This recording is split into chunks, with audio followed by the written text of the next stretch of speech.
40 দিন পর চেন্নাইয়ে বাংলাদেশের বিরুদ্ধে খেলতে নামে ভারত, কিন্তু খেলার শুরুটা ভালো হয়নি ভারতের। সূত্র মারফত আগেই জানা গেছিল যে এই পিচ হবে রেড সয়েলের, আর যা ফাস্ট বোলারকে হেল্প করবে খুবই। আর খেলা শুরু হওয়ার 1 ঘন্টার মধ্যেই সেই ছবিটাই স্পষ্ট হতে শুরু করে। রোহিত শর্মা 6, শুভমান গিল 0, বিরাট কোহলি 6। 10 ওভারের মধ্যে ভারতের 3 ব্যাটার ড্রেসিং রুমে। ভারত ঘরের মাঠে বাংলাদেশের বিরুদ্ধে টেস্ট খেলছে নাকি অস্ট্রেলিয়ার বিরুদ্ধে, তা স্কোর না দেখলে বোঝা মুশকিল। 34 রানে 3 উইকেট হারিয়ে কোচ গৌতম গম্ভীরকে আরও গম্ভীর করে দিয়েছিল ভারতীয় ব্যাটাররা। যদিও দিনের শেষে এই গম্ভীরের মুখে হাসি ফিরে এলো। তার হাসি ফেরালেন রবিচন্দ্রন অশ্বিন এবং রবীন্দ্র জাদেজা। ম্যাচের শুরুর 3 দিন আগে থেকেই চেন্নাইয়ের পিচ নিয়ে আগ্রহ তৈরি হয়েছিল। স্পিন নির্ভর চেন্নাইয়ে লাল মাটির পিচে খেলা হওয়ার কথা শোনা যাচ্ছিল, যে ধরনের পিচ সাধারণত পেসারদের সাহায্য করে। বৃহস্পতিবার দেখা গেল লাল মাটির পিচেই খেলবে ভারত এবং বাংলাদেশ। তাই টসে জিতে বল করার সিদ্ধান্ত নেয় বাংলাদেশের অধিনায়ক নাজমুল হোসেন শান্ত। তার সেই সিদ্ধান্তকেই সঠিক প্রমাণ করেন পেসার হাসান।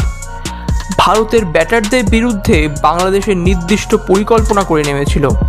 হাসানের সবচেয়ে বড় শক্তি সেম লাইন এবং লেন্থে দীর্ঘ স্পেল করা, এবং তার বলে রয়েছে কিছুটা গতি, যা প্রত্যেক ব্যাটারেরই সমস্যা হচ্ছিল তা বুঝতে। প্রত্যেক ব্যাটারের বিরুদ্ধে তিনি যে পরিকল্পনা করে নেমেছিলেন তা আউট হওয়ার সাথে সাথেই বোঝা যাচ্ছিল।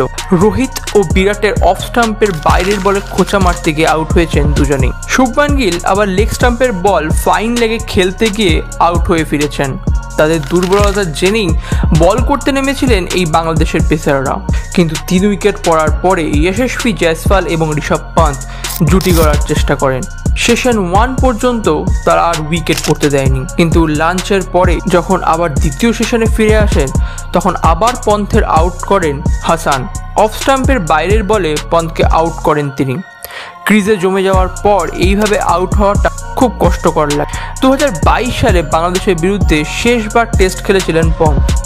তারপর তার দুর্ঘটনার পরে আবার এই টেস্ট ক্রিকেটে প্রত্যাবর্তন হলো, কিন্তু শুরুটা ভালো করলেও বড় রানের দিকে এগোতে পারেনি। মাত্র 39 রানে আউট হয়ে যান ঋষভ পান্ত। কিন্তু ভারতের ব্যাটিংয়ের হাত ধরলেন রবীন্দ্র জাদেজা এবং রবিচন্দ্রন অশ্বিন, এবং দিনের শেষে তারাই রোহিতের মুখে হাসি তুলে দিয়েছিল।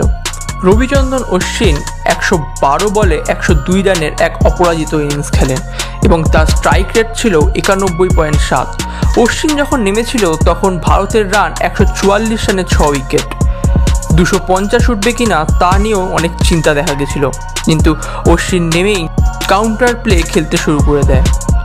বাংলাদেশের বোলাররা সেই চাপ তৈরি করতে পারেনি অশ্বিনের দিকে, এবং দিনের শেষে 339 রান তুলে এক ভালো জায়গায় শেষ করলো ভারত।